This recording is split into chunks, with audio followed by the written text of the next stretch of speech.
husband Chaim will give us the Drash today. We have a chapter this week and more, kind of an interesting one, because it's all about instructions to the priests. Somehow, we're supposed to read that and say, how does that apply to me, right? That's really the idea. Let me start us off with something interesting. Have you guys ever seen Spiderman movie? Yes. Right. All right. So the recent one, perhaps, or maybe even the older version. So in the story, as it develops, a moment Peter Parker discovers his powers, and his uncle Ben says to him, "With great power comes great responsibility." Remember those words, right? I'm pretty sure Marvel Comics did not come up with that, right? I'm pretty sure. I mean, somebody said that quote actually comes from Voltaire. I don't know. I'm sure before Voltaire, probably somebody else said that as well. Because guess what?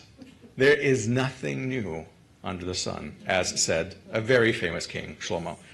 If you think that you're original in your thought, in your idea, in your kind of quick, witty wisdom, a nice slogan, guess what? It's already been said. But let's not lose that, because those words, with much power comes much responsibility. The reason why they ring so true to us, because they are true. I may paraphrase them for us just a little bit. How about saying this, that with privileges always come responsibilities. And whatever privileges we have, their responsibilities are commensurate. They're of the same kind. They're of a similar variety. The more privileges you have, the higher responsibilities you have. Now, I can think of many different privileges we have in life. Of course, here in the Torah, when we read about the priests, they have a privilege of leadership. We just read the passage where the priests are given extra rules that the other Israelites do not have to follow, by the way. The priests have to follow a much stricter rule when it comes to marriage, for example. Not allowed to marry a divorced woman.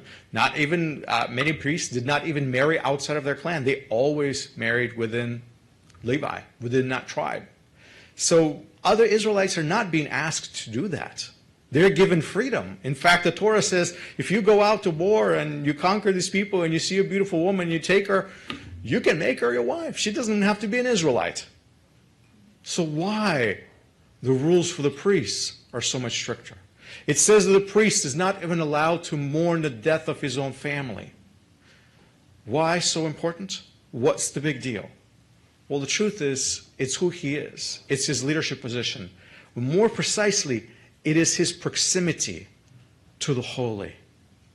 The priests are the ones who get to go right before Hashem. They're the ones who bring the offerings. They are the ones who stand between the people of Israel and their God. And that is a very awesome responsibility.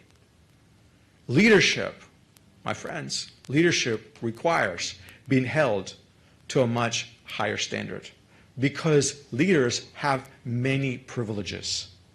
And that means they carry many more responsibilities than others. So while others do not have to do and abide by some of these rules that leaders do, leaders have to. They have no choice. They're held to a much higher standard. And you can read this passage, you can say, that's not fair. That's not right. If you're a priest reading this and the Torah is like, why did I didn't sign up for this. I was just born into this family. How come I have to follow all these extra rules all these other people do not have to follow? And some people will say, I don't want to do this. But that is the lot that the Lord has given.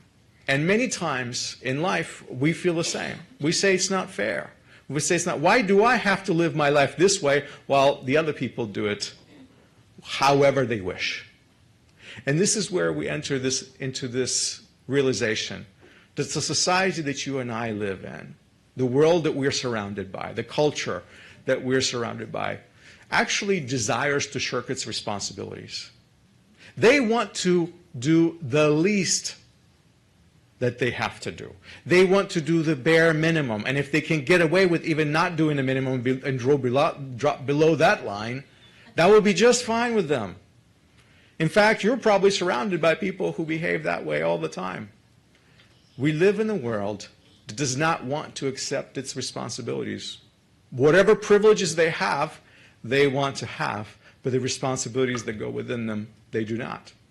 So we always have parents who, for some reason, decide that it's not important to deal with their children, to manage them, or even to take care of them sometimes. How many abandoned children we have? How many children go hungry? How many children are abused? That's not being a good parent. That's not practicing that responsibility that goes with the privilege of having a child.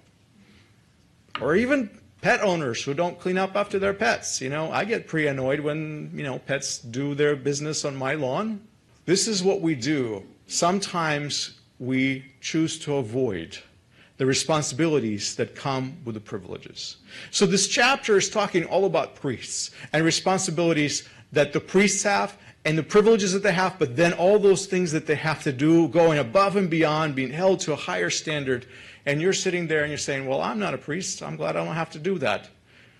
You know what? It's very interesting that in the Torah, Israel, the holy community, is called a kingdom of priests for a reason.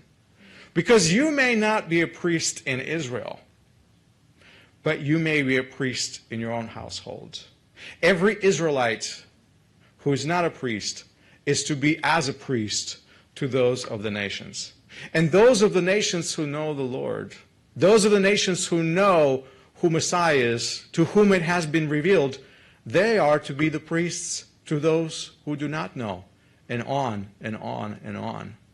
And that degree of responsibility is completely in sync with the privileges that we have. You have a privilege of knowing who the Mashiach is. There's a lot of people who wait for Mashiach. A lot of people say that today we live in the days of Mashiach, that he's coming, he's right around the corner, and they're not wrong. They're not wrong at all. But you have an amazing privilege of knowing who he is. And a lot of other people are still wondering, still waiting. What we do with that, a lot of times, is left up to us. And we wonder. But I'm talking about, with great power comes great responsibility. With great privilege comes that responsibility that is equal in weight and measure. All of us are responsible, in the least, to live out our calling and to be consistent with the responsibilities that we have been given, that are in front of us. So what I call for all of us this morning is to examine our lives and basically look at ourselves and say, are we being true to our responsibilities? Or are we falling into the trap that this world is setting for us, by example, by shirking every possible responsibility they can, because we have so many unholy examples in front of us? Do not look at those. Look at Aaron, who did not even mourn his own sons. He was not allowed to do so, even though other priests would be. Look at Moshe. Look at other examples. Look at Yeshua. Our master Yeshua, in his parable about the king, the absent king and the servants, said, to whom much is given, much is required. Ladies and gentlemen, friends, I think we have been given a lot. And I'm not laying a burden of guilt for you. I'm just saying, let us be faithful to God with what we have. Let us not fall into the trap of culture of shoving that responsibility onto somebody else. Let us be the light. Let us shine that light, because we have been endowed with that light. Do not hide it. Do not hold it. Do not put it under the bushel. Let it shine. And the fact that we're here today, right now, not shirking our responsibility, worshiping Hashem on Shabbat, resting in Him, glorifying His name, that warms my heart. That is a place to start, but let us not stop there. Baruch Hashem.